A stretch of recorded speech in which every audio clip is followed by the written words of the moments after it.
important to try to find a way to stay up to date, to find a way to stay involved with community, like the IEEE Computer Society or other societies, because if you don't, you're going to fall behind fairly quickly. And so it's really important for us to teach them how to learn and be continue to learn, because what they're learning today is not going to be what they need in 10 years. Second that, totally. I would also add one of the things that challenges I've seen is making sure that we're allowing and facilitating all learners to be successful, and that there's quite a disparity sometimes in opportunities that students might have prior to especially entering into undergraduate work, but even kind of any kind of professional.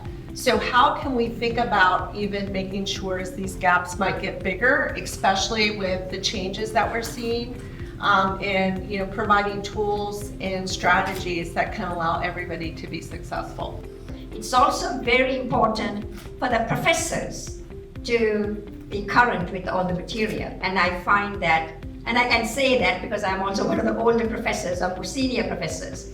They teach the same material over and over again, and they don't, and I get some complaints from the students. I always make it a point to update all of my lecture notes every year.